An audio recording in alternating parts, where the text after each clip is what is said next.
ओम साई राम, जय Sai Ram to everyone. Welcome to Sai Baba experiences channel. और मैं साई मंजू बाबा की कृपा से एक बहुत ही अद्भुत बाबा की जो लीला अभी अभी हुई है मेरे साथ, वो मैं आप सभी के साथ शेयर करना चाह रही हूँ। और ये आप अंत तक सुनिए, क्योंकि इसमें बाबा का एक आदेश है सभी के लिए, सभी भक्तों के लिए, जो आज से ही आपको करना है। तो होता ये है कि आज सुबह मैं अपने बेटे को जब स्कूल के लिए उसकी बस यहीं पे आती है सोसाइटी में नीचे, तो वहाँ मैं छोड़ने गई थी उसको। तो हम ऐसे ही पेरेंट्स आपस में बात कर रहे थे, तो एक पेरेंट ने बोला कि अगले हफ्ते ईद है तो इसलिए छुट्टी होगी बच्चों की। एंड उसने कहा कि 29 को है और फ्राइडे आ रहा है। तो मैंने बोला अच्छा 29 को तो विट्ठल एकादशी भी है, आषाढ़ एकादशी भी है। तो मैंने तुरंत मोबाइल में चेक किया कि कौन सा दिन आ रहा है। तो देखा तो 29 was a Thursday, it's a Thursday. तो मैंने कहा अरे फ्राइडे नहीं है, थर्सडे है। और आषाढ़ एकादशी और बकरीद एक ही दिन आ रहे हैं। अरे वाह! एंड मतलब कैसे मैं डिस्कस कर रही थी बाद में अपनी फ्रेंड के साथ कि कैसे बाबा स्वयं संकेत देते रहते हैं कि हिंदू और मुस्लिम के फेस्टिवल्स जब एक साथ हैं, आ रहे हैं एक ही दिन पे वो बाबा की तरफ से, तो हम क्यों आपस में झगड़ते रहते हैं। तो फिर वो बात वहाँ हो गई और मैं मन में सोच रही थी कि अरे वाह बाबा, नेक्स्ट थर्सडे मतलब आपका भी दिन है, Baba's day Thursday. And Vitthal Ekadashi भी है, आषाढ़ एकादशी भी है। कितना मतलब सुंदर से योग है। एंड आपको खूब सजाएंगे हम और अच्छे से मनाएंगे एकादशी।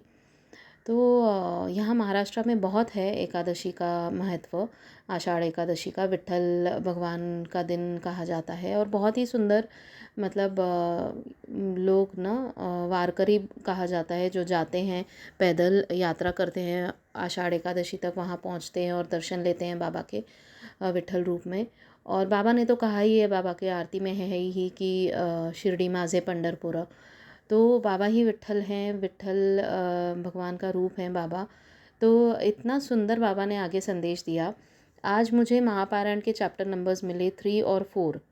और ये जो चैप्टर नंबर्स हैं 3 और 4, वो 4th चैप्टर में एक टॉपिक है, विट्ठल स्वयं प्रकट हुए।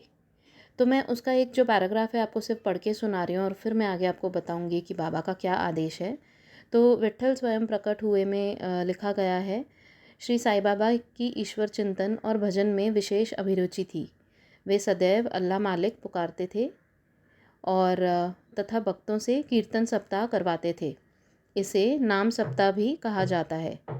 एक बार उन्होंने दासगणों को कीर्तन सप्ताह करने की आज्ञा दी। दासगणों ने बाबा से कहा कि आपकी आज्ञा मुझे शिरोधार्य है, परंतु इस बात का आश्वासन मिलना चाहिए कि सप्ताह के अंत में विट्ठल अवश्य प्रकट होंगे। परंतु साथ ही भक्तों में श्रद्धा व तीव्र उत्सुकता का होना भी अनिवार्य है। ठाकुरनाथ की डंकपुरी, विट्ठल की पंढरी, रणछोड़ की द्वारका यही तो है। किसी को दूर जाने की आवश्यकता नहीं है। क्या विट्ठल कहीं बाहर से आएंगे? वे तो यहीं विराजमान हैं। जब भक्तों में प्रेम और भक्ति का स्रोत प्रवाहित होगा तो विट्ठल स्वयं ही यहाँ प्रकट होंगे। तो ये बाबा का संकेत जो इसमें मुझे लगा कि नाम सप्ताह कहा जाता है इसे।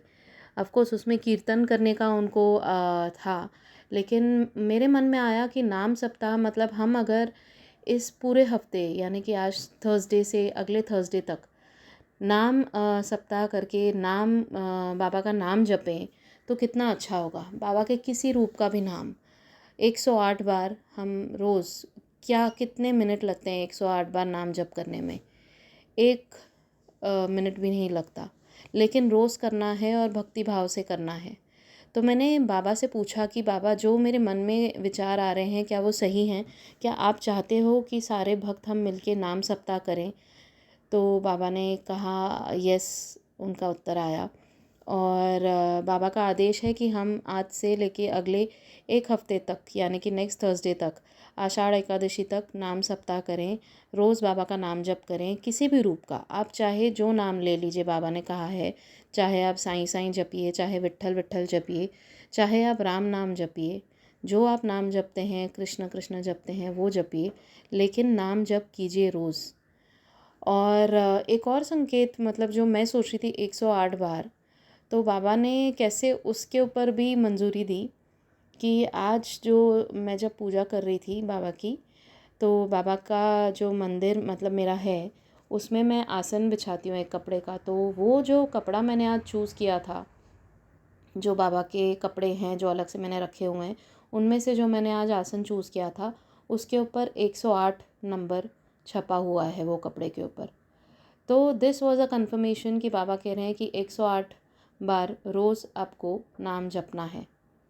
तो this is such a beautiful leela and such a beautiful aadesh from Baba that नाम जपिए इस पूरे हफ्ते, ताकि next week Baba has promised कि विट्ठल प्रकट होंगे, क्योंकि next week next Thursday Ashadh Ekadashi है, विट्ठल एकादशी है। तो विट्ठल अवश्य प्रकट होंगे और अवश्य हम सबको आशीर्वाद देंगे बाबा विट्ठल रूप में। तो आप सभी के लिए ये संदेश है बाबा का, ये आदेश है बाबा का कि आप सभी आज से विट्ठल नाम, साईं नाम जो आप चाहिए वो जपें।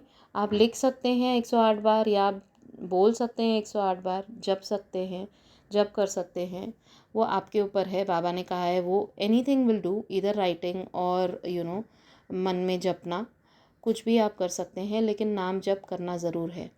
तो ये एक हफ़्ता आप ज़रूर कीजिए और फिर ज़रूर बताइए कि आपको किस तरह बाबा का एक्सपीरियंस हुआ, किस तरह बाबा प्रकट हुए, कैसे रूप में आपको बाबा ने दर्शन दिए।